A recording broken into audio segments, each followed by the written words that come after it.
Bayi umur 2 hari kasih pisang itu. Kalau dulu, untung bukan pisang goreng ya. Sop buntut jawabannya ya. Habis ini ya, Dok. Habis ini kita makan ikan teri, ya ikan teri bagus ya, murah ikan, soalnya. Asal jangan ikan teri asin gitu ya, Dok. Tensinya naik nanti dokter kebidanan. Mancur ya, jadi kalau bahasanya masyarakat di Jawa itu mencotot itu, jadi keluar sendiri. Itu.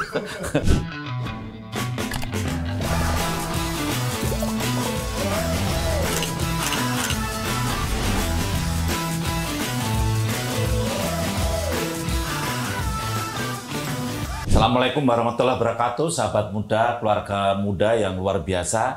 Jumpa lagi dalam Diagnosa, dialog ringan obrolan santai dengan saya, Dr. Hasto.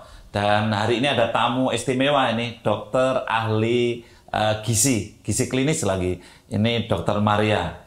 Dr. Maria, selamat datang. Gimana kabarnya? Ya, halo Dok. Terima kasih sekali nih saya.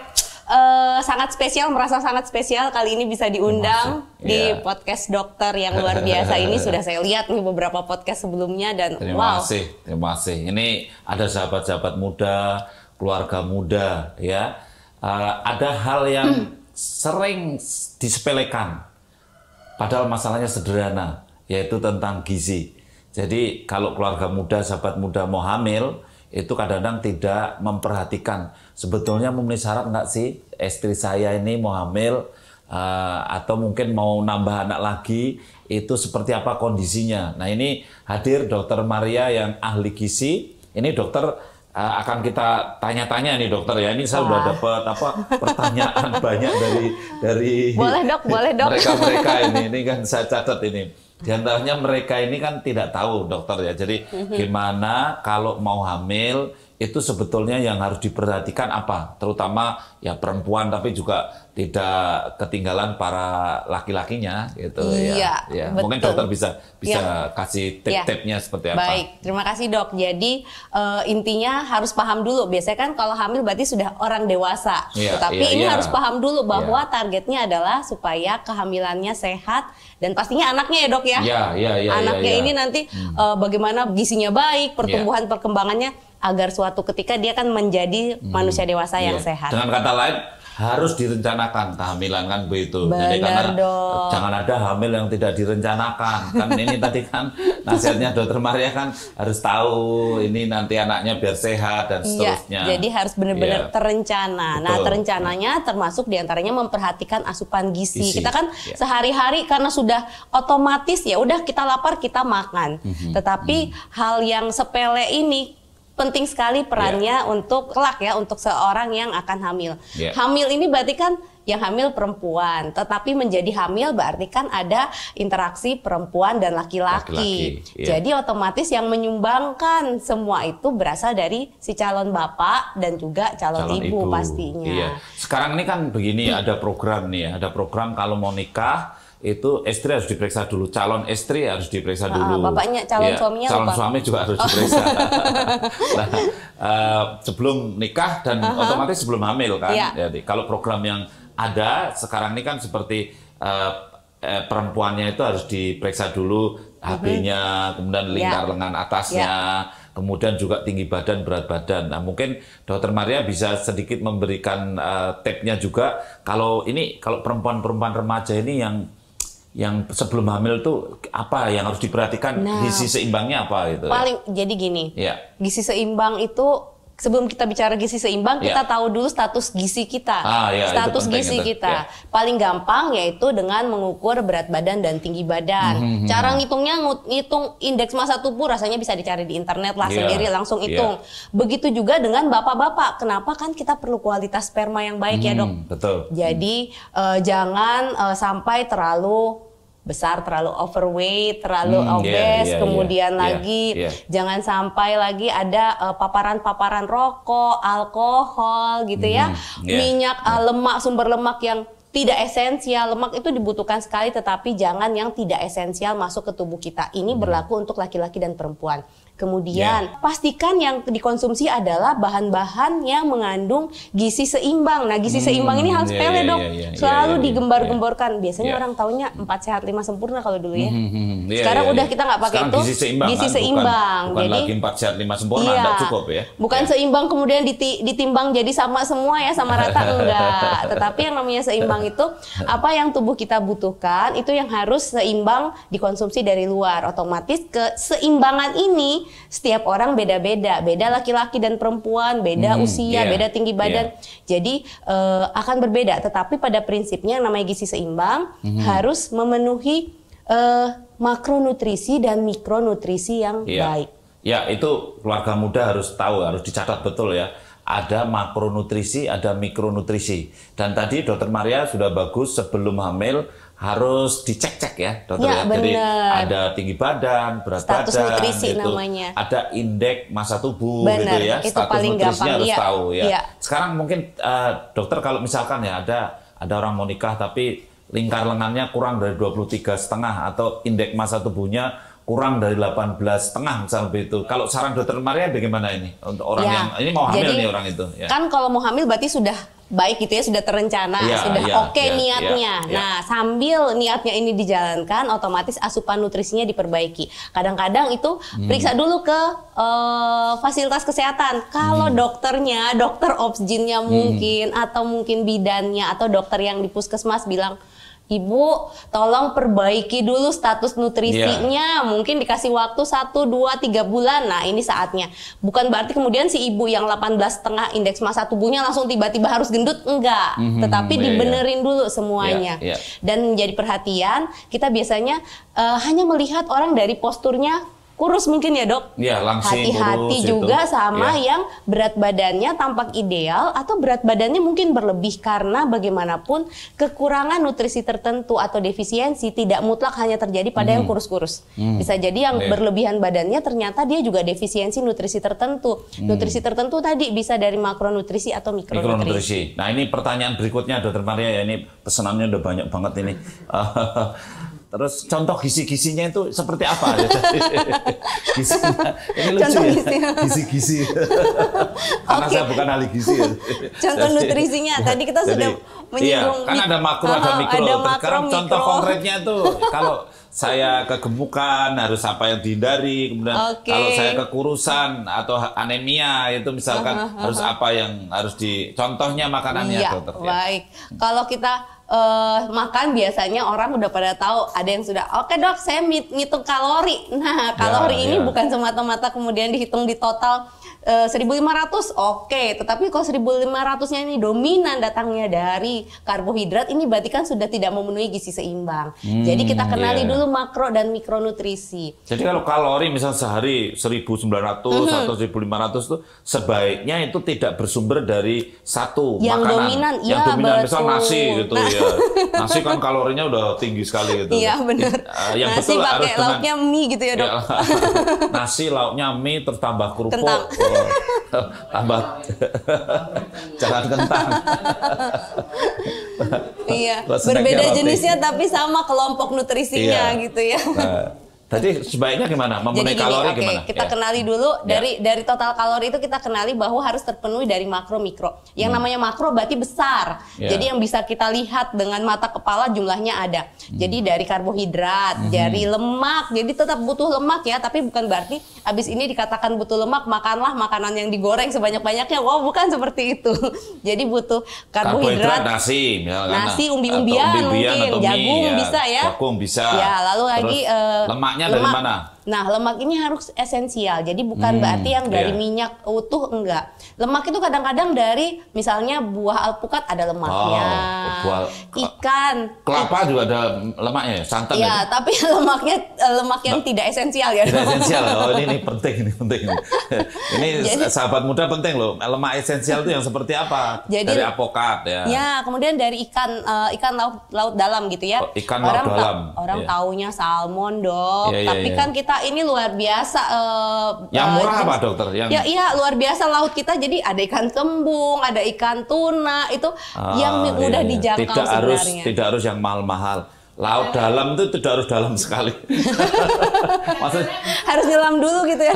harus, kalau dari gorengan apa kabar? Itu iya, lemaknya lemak jenuh lemak gitu ya. jenuh, Jadi kenapa sih ini sepele? Tapi bagaimanapun ini kita perlukan untuk persiapan hamil maupun saat hamil, karena kan kita mau menyalurkan hal-hal yang baik buat janin atau buat bayi kita. Tapi ngomong-ngomong tadi, biar keluarga-keluarga muda tahu juga ya. Satu dari alpukat, kedua ikan ya. Ikan. Terus apa lagi? Ya. Kemudian dari minyak sayur, tentunya yang bukan untuk menggoreng. Jadi misalnya ada minyak namanya minyak canola, ada yang namanya minyak zaitun, atau kalau pakai minyak sayur yang lain, jumlahnya pun jangan berlebihan. Kalau minyak yang ada di pasar-pasar biasa, tetap ini bisa digunakan, tetapi pemakaiannya harus bijak, Dok. Jadi jangan misalnya semua makanan hari ini pagi ikannya digoreng, siang tahu tempe digoreng lagi, malam bahkan sayurnya digoreng gitu ya. Wow, luar biasa, tomatnya digoreng, vitaminnya hilang. Jadi balik lagi nanti ke prinsip gizi seimbangnya nggak dapat. Tadi ya makro berarti karbo, lemak, kemudian ada protein. Ini penting sekali. Protein itu biasanya kalau kita dari SD udah dipelajari, merupakan zat pembangun, Dok. Ya kan? Jadi pembangun tuh berarti membentuk sel-sel, termasuk nanti sel-sel bayi, sel-sel janin ini supaya lebih sehat. Kalau anak supaya tidak stunting, supaya tingginya bertambah, supaya beratnya bertambah, pasti protein menjadi kunci. Harus cukup protein. Tetapi ingat ya, seimbang tadi. Kita sudah ngomong makro, kita sekarang harus tahu mikro. Mikro berarti kecil.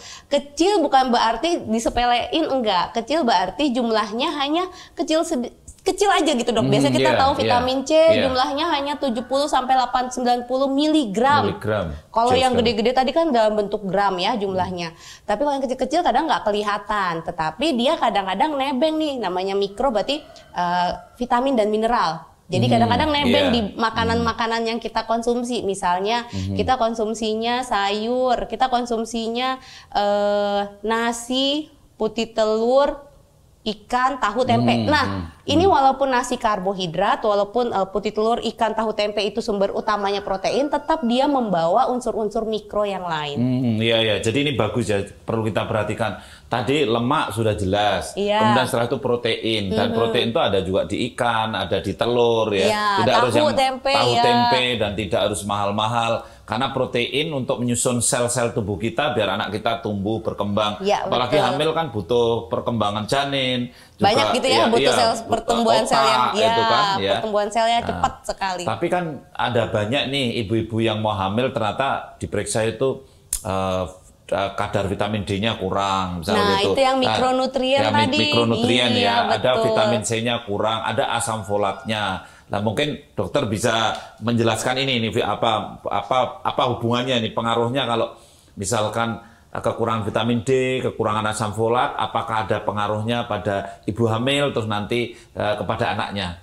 Dokter. Besar sekali pengaruhnya. Jadi yang namanya defisiensi tadi balik lagi tidak hanya semata-mata terjadi pada orang yang tampilannya kecil, kurus, tetapi defisiensi bisa terjadi pada semua orang yang biasa-biasa aja maupun yang besar gitu ya badannya. Saya punya pasien mau hamil, dia periksa sendiri, inisiatifnya bagus. Periksa vitamin D, ternyata kurang. Di bawah 20, udah jauh dari normal. Orangnya seger, biasa gitu ya, Dok. Kelihatannya sehat, tidak anemi juga itu bisa terjadi, Dokter ya. Bisa sekali terjadi. Nah, kalau kita memang bicara per unsur masing-masing, kadang-kadang ini bakal butuh waktunya bakal lama. Termasuk tentang vitamin D, karena kebutuhan vitamin kita pengaruhnya banyak. Ada yang karena pengaruh genetik, ada yang karena asupannya lama tidak dikonsumsi, karena pola konsumsi ya, pola makan kita. Ada lagi yang pola hidup, misalnya kayak vitamin D. Selain karena faktor genetik, juga karena ternyata orangnya memang jarang berjemur, jarang kena matahari, atau mungkin kostum, karena kostum sekarang kan kita banyak yang tertutup pakai hijab, jadi paparan mataharinya juga kurang.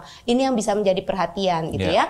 Lalu salah satu dari yang banyak itu asam folat ya, Dok. Ya, jadi orang-orang mau hamil kan kita sarankan jangan sampai defisiensi, kekurangan asam folat, jangan sampai kekurangan vitamin D. Iya, karena kan kalau asam folat bisa ini ya, Dok, gangguan pada neuro ya. Jadi artinya otak, sumsum tulang belakang itu ada gangguan-gangguan gangguan-gangguan otak, ada kepalanya kecil, mikrocepal misal begitu, itu juga karena defisiensi asam folat. Padahal asam folat mikronutrisi, Dok. Mikronutrisi, kecil, tapi tapi Dokter penting. Maria bisa kasih contoh misalkan ini kalau mudah dapat asam folat dari apa saja misalnya gitu ya. Itu dia. Untuk asam folat ini pentingnya terencana tadi. Jadi sebaiknya memang dikonsumsi berdasarkan literatur, dikonsumsi pada saat merencanakan kehamilan. Asam folat dari mana? Pastinya dari makanan yang segar dari daun hijau. Oh ya, sumber utamanya adalah sayur ya berarti ya. Sayur, daun hijau, segar itu. Lalu lagi bisa dari kayak daging gitu ya dok. Itu tetap mengandung walaupun sumber utamanya tadi di sayur, sayur hijau. Sumber utama asam folat sayur hijau. Iya, tetapi tetap ada di dalam daging. Kalau vitamin D, dokter nyarankan apa? Kalau vitamin D paling efektif itu sudah diberikan oleh Yang Maha Kuasa adalah berjemur. Luar biasa ya. Murah. Gratis gitu ya. Saya juga heran ya, kenapa ya masyarakat kita ini keluarga-keluarga muda ini kalau diperiksa kadar vitamin D-nya itu banyak yang kurang. Ya, tadi karena ada unsur genetik tadi juga ya, Dok. Oh, gitu ya. Jadi, tapi ngomong-ngomong kalau berjemur ya, kan kata orang kalau berjemur itu jamnya jam-jam tertentu itu. Kalau dokter jam berapa ini yang disarankan? Ya, nah kadang-kadang yang repot perempuan-perempuan ya. Jadi berjemurnya itu memang disarankan sekitar jam 10. Kadang memang kan kalau pakai aplikasi kita bisa lihat ya, Dok, supaya mengukur sinar UV-UV-an itu banyak ya kadang.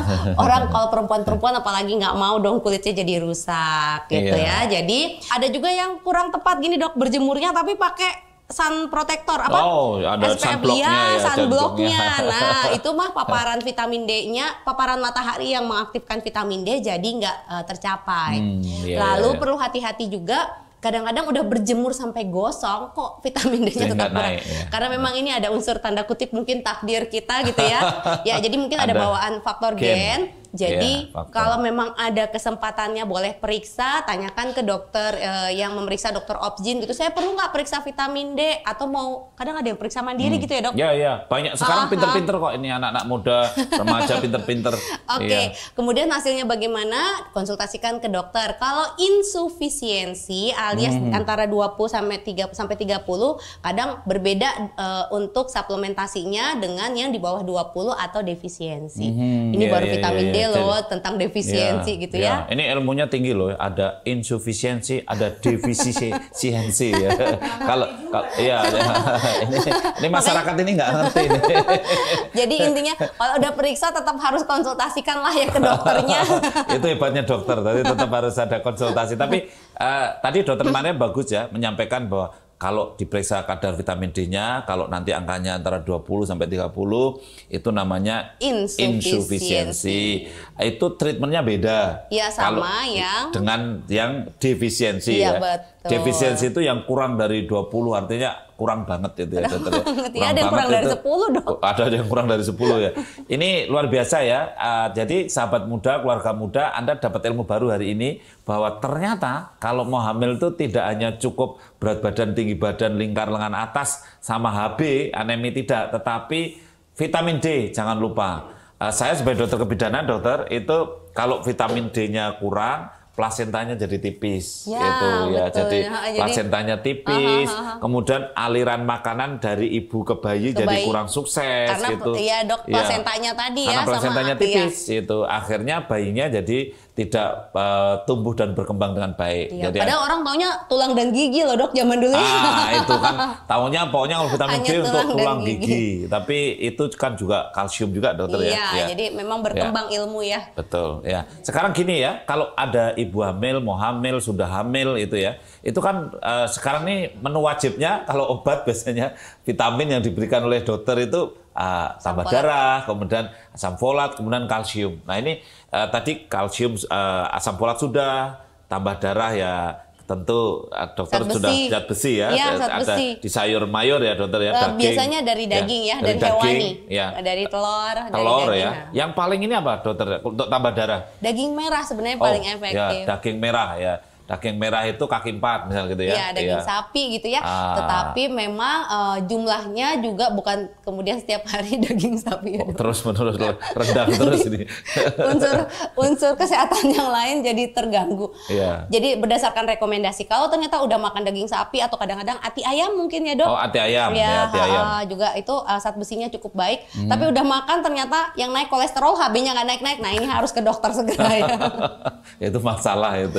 Iya. Jangan lupa untuk urusan anemia, kadang kita hanya memang terpikir cepat adalah zat besi, tapi butuh asam folat, butuh vitamin B, dan butuh proteinnya. Kalau nggak ada proteinnya ya juga dia nggak bekerja sama, ya HB-nya juga susah naiknya. Oh, jadi ingat ya sahabat muda, sekarang ini ada 37% dokter yang anak-anak muda remaja putri yang anemia ternyata. Dan setelah hamil yang anemia tambah banyak, ada 48%. Karena orang hamil itu mengalami pengenceran, perubahan dalam ini ya, hemodinamiknya mengalami perubahan. Nah, ini kuncinya tadi harus konsumsi yang mengandung zat besi, sayur mayur juga penting, kemudian ada daging dari daging merah, proteinnya harus ada. Kemudian jangan lupa juga asam folatnya juga ya, asam folat, kemudian vitamin B, karena kalau hanya konsumsi tablet tambah darah saja, yang lain-lainnya tidak ada, juga tidak menaikkan HB. Ini saya kira nasihat yang bagus karena ibu hamil punya problem anemia. Sekarang gini dokter, kan ada kalsium tambah darah. Kalau di puskesmas sekarang kan kalsium tambah darah. Mungkin kalsiumnya dokter bisa kasih. Jadi kalsium kalau kurang kan biasanya ditakutkan nyerapnya dari ibunya ya dok. Ya, kan yang harus tulang ibunya jadi kropos dong. Yang harus kita perhatikan kan bukan hanya semata-mata janinnya, ibunya juga harus sehat. Bapaknya juga ya dok buat jagain bayinya. Oh iya, pastilah.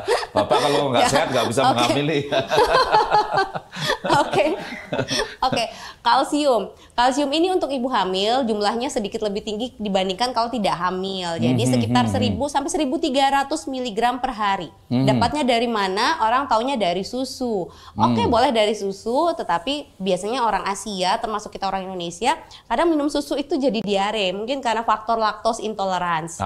Jadi minum apa dok supaya kalsiumnya cukup? Bisa nih dari brokoli bisa, kemudian konsumsi brokoli ya, ikan teri juga bisa. Ikan teri bagus ya, murah soalnya. Asal jangan ikan teri asin gitu ya dok. Tensinya naik nanti dokter kebidanannya marah nanti. Jadi ikan teri itu juga sumber kalsium yang baik.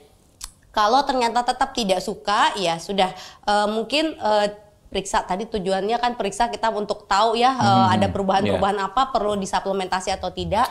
Bagaimanapun pemberian suplementasi sih kalau dari saya untuk ibu hamil harus benar-benar berdasarkan indikasi. Jadi harus dari dokternya. Iya. Jadi ini pesan bagus dari Dokter Maria ya. Kalsium itu penting, dan memang kalau kekurangan kalsium tulang kita jadi kropos. Ibu hamilnya jadi kropos tulangnya. Karena kalau kekurangan kalsium, bayinya ambil kalsiumnya dari tulang ibunya. Karena memang begitu. Jadi bayi itu berusaha tercukupi ya, memang pasti dari supply dari badan ibunya juga. Jadi ambil diambil badan ibunya, depotnya dari ibunya, bukan dari bapaknya ya. Dari ibunya.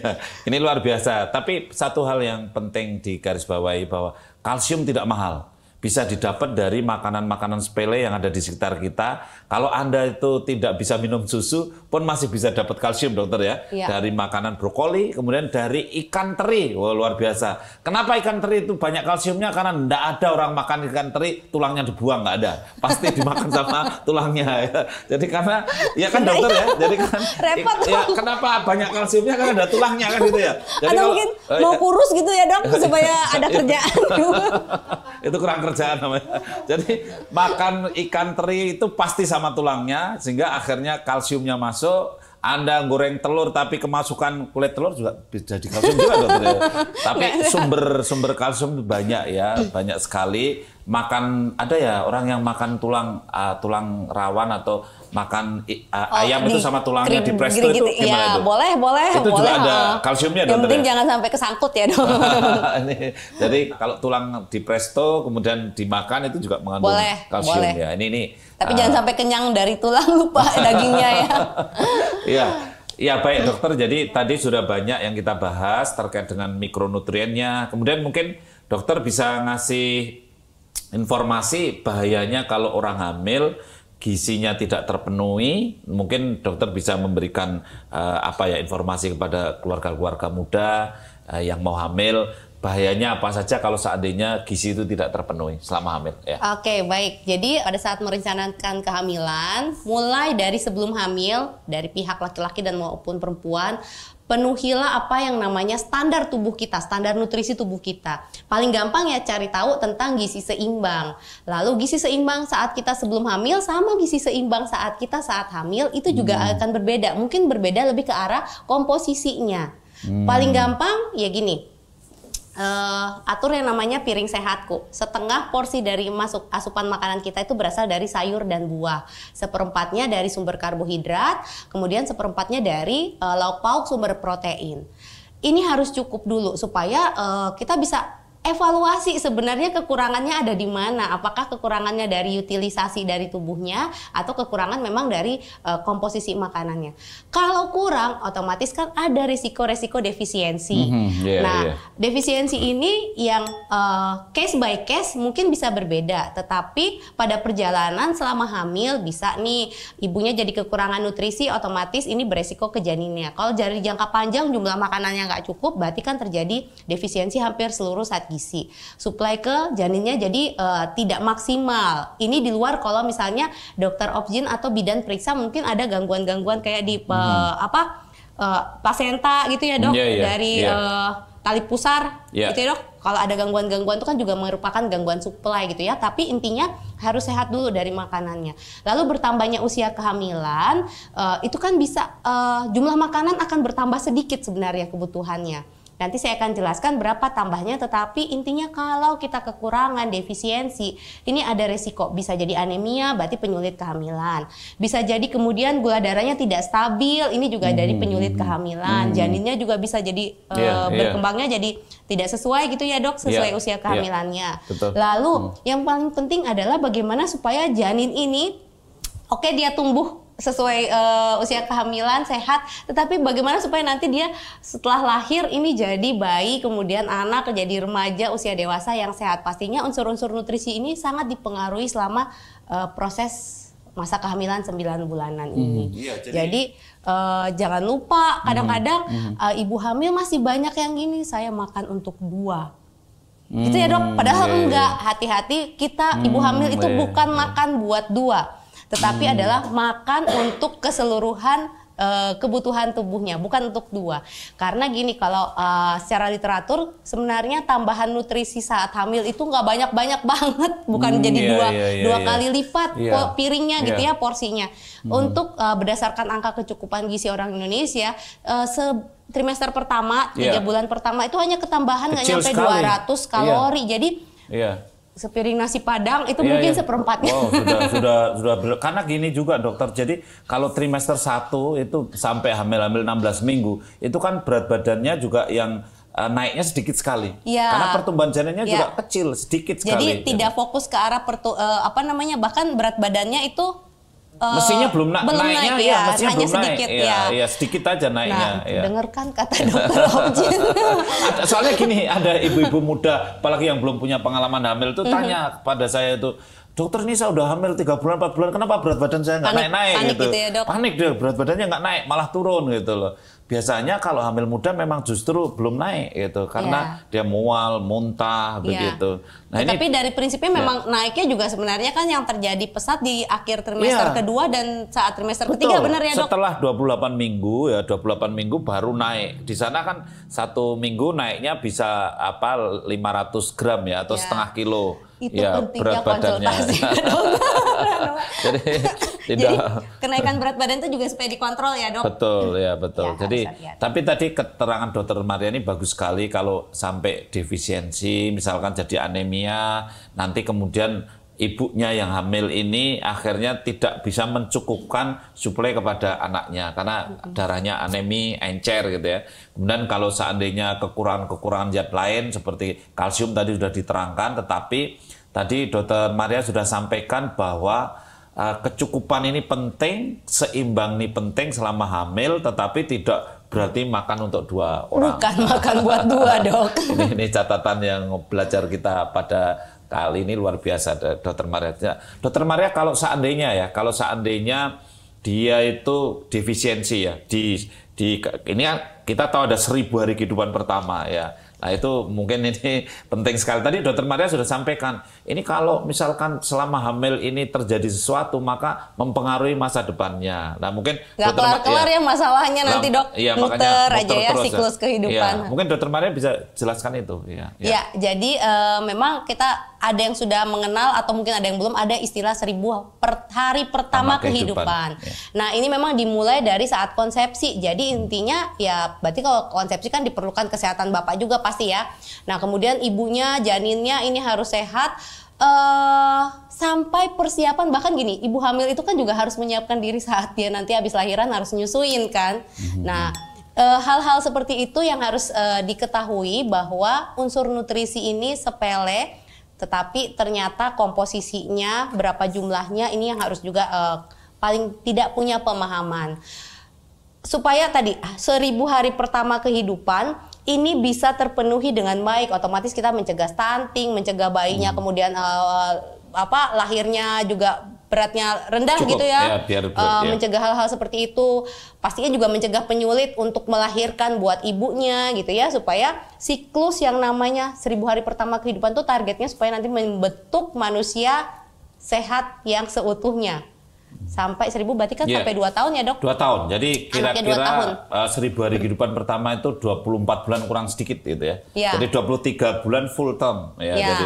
Jadi ini PR-nya besar. Siklusnya dalam 1000 hari pertama itu mulai dari si ibunya hamil, kemudian bagaimana janinnya berkembang, melahirkan, ibunya kemudian harus menyusui. Proses lagi empasi ini, kemudian nanti akan menjadi anaknya 1 tahun, makanan keluarga, ini kan banyak proses yang terlibat. Intinya ibunya paham dulu lah urusan nutrisi, supaya hal-hal teknis nanti ada lagi timbul nanti anak nggak mau makan lah gitu ya, buat empasinya bingung seperti apa. Jadi intinya prinsip dasar nutrisi dipahami dulu. Ini sepele kok, tetapi gampang, tetapi harus paham. Ya, 1000 hari kehidupan pertama luar biasa dijelaskan sama Dokter Maria. Dan sekarang ini kan kita berjuang nih dokter ya, untuk supaya begitu lahir ASI eksklusif itu sukses gitu. Dan sekarang ini baru ya kurang lebih 60% lah di Indonesia. Tapi udah naik ya dok? Ya, lumayan, kita teriak-teriak gitu. Tapi Dokter Maria mungkin punya pesan yang kuat terhadap masalah ASI eksklusif ini, karena masih banyak ini ibu-ibu muda yang nyuri-nyuri, bayinya nangis terus kasih susu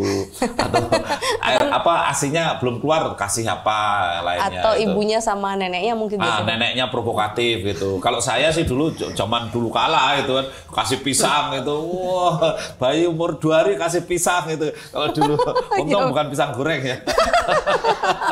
Tapi itu saya kasih kopi. Tapi itu kan zaman zaman yang kita belum punya ilmu zaman dulu lah. Hari ini sudah kita bayi-bayi dikasih kopi biar nggak step katanya. Wah, itu lain lagi itu ya, kopi, bayi ada yang dikasih kopi itu. Gimana Dokter Maria supaya menguatkan ASI eksklusif ya? Jadi untuk ASI ini bagaimanapun Tuhan sudah memberikan luar biasa, semua yang dibutuhkan oleh bayi kita itu terpenuhi dari ASI. Jadi jangan khawatir. Tinggal sekarang bagaimana manajemen supaya ASI ini tetap produksi. Kadang-kadang kepanikan itu timbul dari ibunya sendiri atau mungkin dari lingkungan ibunya gitu ya. Cukup nggak gitu kan. Kita memang secara literatur susah untuk menilai berapa ASI, berapa mililiter ASI yang keluar setiap hari. Tetapi yang paling gampang menilainya adalah bagaimana bayinya bisa tumbuh sesuai usianya. Kalau ternyata bayinya oke, pertumbuhannya sesuai dengan grafik, biasanya kalau di puskesmas dinilai pakai grafik gitu ya dok, ya berarti cukup-cukup aja. Jadi jangan terlalu panik. Kalau memang rasanya masih kurang, apakah harus ada tambahan, biarkan nanti orang yang berkompeten dalam hal ini dokter yang menentukan. Tetapi bagaimanapun usahakanlah ASI semuanya ada di dalam. Selain itu murah, nggak pakai beli. Luar biasa. Kadang-kadang ASI stopnya cepet dong. Nah, udah nggak ada keluar ASI lagi. Betul. Ya kalau itu memang teorinya banyak. Jadi mulai dari latihan si ibunya, manajemen stres, cukup cairan, nutrisinya dipenuhi. Kemudian lagi ya tadi frekuensi menyusui ya dok. Frekuensi menyusui ini penting sekali karena semakin rajin nyusuin itu kan ada connect ke sini. Connect-nya itu yang akan membantu memproduksi ASI lebih banyak lagi. Jadi itu harus rajin. Banyak sekali itu masyarakat bertanya. Jadi bahwa gimana sih 3 bulan terus nggak keluar lagi air susunya? Jawabannya udah jelas. Harus sering, semakin sering menyusui semakin produktif. Makanya dulu saya udah pernah pesan di diagnosa ini ngecel, begitu ngek langsung jel ya kan. Pokoknya dokter setuju ya dokter ya. Jadi setuju. Bayi yang kurang dari 6 bulan itu prinsipnya ngecel, begitu ngek langsung jel itu. Banyak istilah baru ya memang. Dokter lagi itu kalau ASI itu pengaruh nggak ya? Jadi dia tidak mau menyusui langsung pakai alat. Itu Hmm. pengaruh nggak ke berhentinya alat Oke, buat jadi memeras? sebenarnya alat untuk memerah ASI itu kan memang termasuk teknologi yang bisa kita gunakan banget. Jadi ibu-ibu kan juga sekarang banyak yang bekerja. Iya, iya, Bagaimanapun niatnya untuk menyusui bayinya itu sudah luar biasa. Jadi oke, nggak apa-apa gunakan alat tersebut. Kemudian dengan catatan biasanya penyimpanannya harus sesuai standar supaya ASI-nya ini nggak rusak. Itu boleh digunakan. Iya. Pengaruh nggak ke cepat berhentinya? Harusnya enggak, tetapi memang connect antara hubungan kedekatan pada saat menyusui langsung dengan pakai alat pastinya itu kan memang berbeda connect-nya ya, connect antara, karena itu tetap ada teorinya bahwa hubungan saat menyusui anaknya nempel ke ibunya, kemudian ibunya bagaimana menatap si anaknya itu itu ada connect-nya ke sistem saraf pusat supaya nanti produksi ASI-nya pasti lebih baik lagi. Ya, jadi ibu itu ada hal-hal yang tidak bisa tergantikan, gitu ya. Jadi karena tadi Dokter Maria betul sekali ada namanya let down refleks, ya, refleks yang muncul antara ibu kepada dan bayinya. Ketika bayinya diberi kasih sayang, kemudian ibunya juga membayangkan kasih sayangnya itu dengan tulus begitu ya. Kemudian akan memproduksi hormon pada saat menyusui, ada hormon prolaktin, ada hormon oksitosin yang diproduksi dari otak itu. Bahkan ibu yang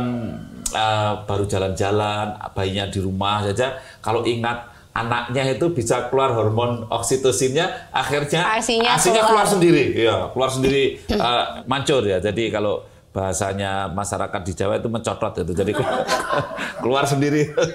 Itu ada apa ya, ejection ya. Jadi ini ya. Nah itulah ada makanya tadi pakai alat boleh, tetapi peran kedekatan pesan Dokter Maria tetap penting ya. Jadi karena ada sesuatu yang tidak bisa digantikan. Dokter Maria, ini kan ada katakanlah rumor-rumor lah, ada bayi itu jangan dikasih telur, nanti matanya ada ditimbilen atau mungkin Bintitan. jadi bisul itu gimana dokter? Kalau pengalaman dokter ahli gizi klinis di lapangan gimana ini? Oke, Ya, intinya sejauh tidak alergi jangan dihindari gitu ya, karena itu jadi, bagaimanapun telur itu kan sumber nutrisi yang baik ya, sumber protein yang baik. Dan ini bisa bagus banget kalau diberikan kepada anak-anak yang memang sudah mulai empasi. Intinya kalau nggak alergi, ya silahkan teruskan. Ya, ada juga kan isu-isu kalau terlalu banyak makan apa nanti cacingan begitu. Itu kan itu nggak benar semua. Makan kelapa. Itu kan masih ada itu kadang-kadang isu-isu yang menyesatkan begitu. Jadi tadi Dokter Maria udah sampaikan ya, kalau ada rumor-rumor tentang makanan sebetulnya kalau itu makanan sehat dan tidak alergi gitu ya, itu jangan dipercaya. Itu Ya, jangan betul dipercaya. sekali. Prinsipnya sejauh tidak mengganggu tubuh kita, tidak terbukti ya, kalau hanya berupa jangan makan ini nanti jadi begini. Kalau tidak terbukti, ya ngapain diikuti gitu ya. Lalu untuk banyak sekali rumor-rumor untuk bayi, ya tadi diantaranya jangan makan telur, kemudian lagi ASI, jangan ASI supaya jangan cacingan gitu ya dok? Iya, ada juga orang bilang jangan terlalu banyak menyusui ibunya, nanti anaknya bisa cacingan. Itu kan rumor menyesatkan ya, cacing sekali. itu kan berarti ada yang tidak bersih masuk dari luar, kemudian ya tinggal di dalam usus kita, ya jadinya cacingan. Berarti itu bisa terjadi kalau putingnya ada telur cacingnya kali gitu ya. Tapi kan mana ada cacing bertelur di puting kan, cacing kurang kerjaan. Atau mungkin anaknya sudah empasi, alat makannya nggak bersih kali dok, atau saat mengolah makanan bayinya tangannya nggak dicuci bersih, gitu itu juga bisa kan gitu ya kalau tidak cacing. mungkin ya, kecil kemungkinan dari puting susu ada cacingnya itu. Intinya dari ASI nggak mungkin, dari ASI-nya, kecuali dari kebersihannya ya dok. Kebersihan lingkungan. Bapaknya kali dok ya. Bapaknya mulu nih. Ini ngomong-ngomong tentang bapak, tadi kan sudah ngomong tentang ibu semua ya dokter. Jadi kan kalau laki-laki itu kan banyak yang tadi dokter sudah menyinggung, kalau laki-laki supaya menyiapkan kehamilan istrinya, kalau bisa kalau ngerokok yang ngerokoknya dikurangi misalnya itu, karena nggak rokok, usah sekalian dok. ya syukur kalau tidak merokok sama sekali itu mempengaruhi kualitas sperma. Tapi kan ada zat namanya zinc ya dokter ya. Jadi zinc itu mempengaruhi kualitas sperma. Lah mungkin dokter juga bisa sarankan sebetulnya untuk mengkonsumsi makanan yang mengandung zinc yang disarankan oleh dokter-dokter ahli gizi seperti apa itu? Ya. Baiklah, sebelum ke zinc, kita harus paham dulu nutrisinya standar untuk Bapak supaya sehat dan kualitas spermanya bagus. Jadi pertama, seluruh kesehatannya, jadi berat badannya juga jangan over-over banget ya. Walaupun memang secara riset menunjukkan bahwa tidak terlalu pengaruh nih berat badan Bapak terhadap sperma. Hanya saja kalau lemaknya kebanyakan, ini kan berarti dalam badannya semacam timbul respon radang atau kita kenal dengan inflamasi. Itu pengaruhnya juga ke sperma jadinya kalau orang yang gede-gede gitu. Jadi jangan lupa asupan gizi seimbangnya, proteinnya cukup, lemaknya harus yang baik gitu ya. Lalu lagi zinc. Zinc, asam folat juga perlu loh dok sebenarnya untuk itu, karena asam folat ini kan juga membantu apa pertumbuhan selnya ini supaya baik. Sperma itu kan juga sel. Iya, betul terdiri sekali. dari sel ya. Jadi zinc ini sumbernya dari mana? Oke, dari daging merah bagus, dari telur juga bagus. Jadi prinsipnya adalah jangan hanya membayangkan oke daging merah aja yang akan aku makan, enggak. Kalau hanya daging merah berarti tadi prinsip gizi seimbangnya nggak terpenuhi. Proteinnya jangan melulu dari daging merah, tapi kombinasikan dengan telur, dengan tahu tempe, ikan, ya daging ayam silakan sekali supaya kita juga bisa beroleh zat-zat nutrisi dari zinc yang beraneka macam tadi makanannya. Zinc dapat, vitamin mineralnya dapat. Yang lebih penting selanjutnya adalah antioksidan. Antioksidan itu supaya meredam radikal bebas. Ini juga ternyata terbukti mempengaruhi kesehatan kualitas sperma. Antioksidan itu dari mana? Nggak usah mikir jauh-jauh, cukup makan buah dan sayur yang beraneka macam warnanya. Gitu ya. Jadi makan sayur jumlahnya sudah tadi setengah piring terpenuhi, tetapi kalau monoton sayurnya itu terus berarti kan antioksidannya hanya itu-itu aja. Padahal kita perlu antioksidan yang beraneka macam. Tomat itu sudah mengandung antioksidan. Likopennya bagus sekali. Biasanya kan kaitannya sama orang menyangkut pautkan ke prostat. Tetapi sebenarnya likopen ini salah satu antioksidan yang kerjanya luas sekali. Nah, ada likopen, ada banyak antioksidan yang lain banyak sekali. Nah, makanya penuhi dari makanan yang macam-macam warnanya, nggak harus mahal. Kalau zinc tadi dokter, dari zinc hanya dari daging merah atau ada dari kacang-kacangan bisa. Jadi pada prinsipnya konsumsinya memang harus beragam. Jadi ini penting sekali ya, sahabat muda, keluarga muda, teman-teman saya yang laki-laki, cowok-cowok, jangan terlalu gendut ya. Kalau terlalu gendut itu ternyata lemak itu menjadi semacam justru racun ya. Jadi dia mengirimkan sinyal yang nggak benar aja kemana-mana ya.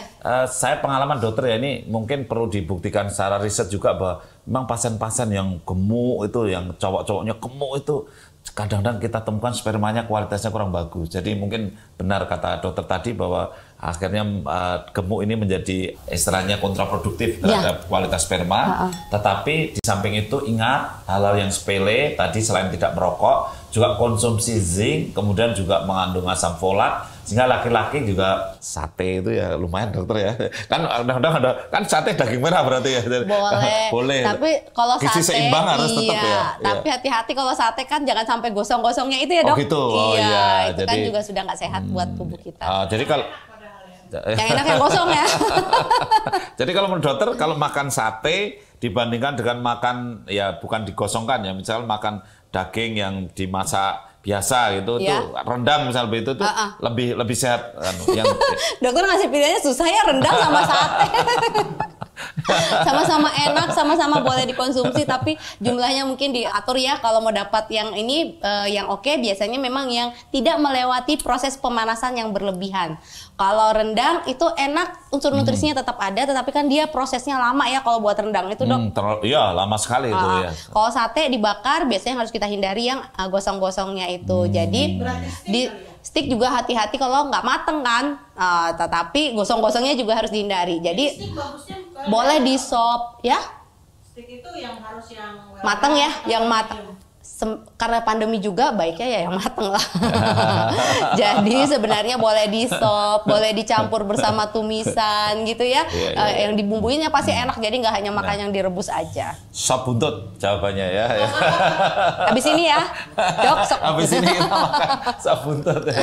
Jadi yang paling penting ya, bisa tidak mahal, itu yang paling penting. Ya, jadi, apa yang bisa terjangkau ya dok? Iya, jadi untuk mendapatkan zinc, mendapatkan asam folat, vitamin C itu tidak mahal. Antioksidan penting sekali karena apalagi ini yang sudah berumur itu lebih penting lagi ya. Tetapi remaja-remaja, pemuda-pemuda yang merokok juga dok, yang butuh antioksidan. Asap rokok. Merokoknya nggak baik buat yang rokok, asapnya nggak bagus buat orang lain gitu ya. Jadi itu juga butuh antioksidannya pasti lebih banyak. Ya, jadi ingat ya, kalau merokok itu lebih baik minumnya jus tomat ya daripada minum kopi. Tapi gitu lebih ya. baik merokoknya berhenti. Lebih baik merokoknya berhenti. Bagus sekali yang disampaikan Dr. Maria tadi, luar biasa. Dan Dr. Maria barangkali di akhir sesi kita ini sudah luar biasa. Banyak banget informasi yang diberikan Dr. Maria, terima kasih. Tapi mungkin ada hal penting dari Dr. Maria yang akan disampaikan untuk kita semua. Ya baik, terima kasih juga dok. Jadi sebenarnya gampang aja, hal pentingnya harusnya banyak. Tapi semoga nanti ada waktu yang lain ya dok. Ya, pasti. Ya, tetapi prinsipnya untuk kesempatan ini jangan lupa bagi mereka yang merencanakan kehamilan atau mungkin tahu-tahu tidak disangka-sangka hamil, segera mulailah pahami apa yang namanya kebutuhan nutrisi seimbang. Ingat, nutrisi seimbang setiap orang berbeda-beda. Kalau mengalami kendala, kemudian mengalami pemahaman yang mungkin kurang bisa dipahami, segera temui dokter atau fasilitas kesehatan yang terdekat, terjangkau untuk bisa memenuhi asupan nutrisi yang baik selama proses kehamilannya. Ya, terima kasih, luar biasa.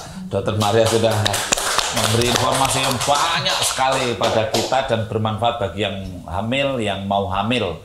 Satu hal yang penting, pesan terakhir dari saya, ini saya sebagai dokter kebidanan, saya sering ditanya, dokter saya itu mau puasa tapi saya hamil. Nah tadi Dr. Maria mengingatkan, kalau terlalu kurang gula, ya hipoglikemi, ya maka kemudian bayi itu sangat terpengaruh juga. Maka bagi mereka yang mau puasa pada saat hamil atau bahkan mengurangi karbohidrat, maka lihat gerakan bayinya.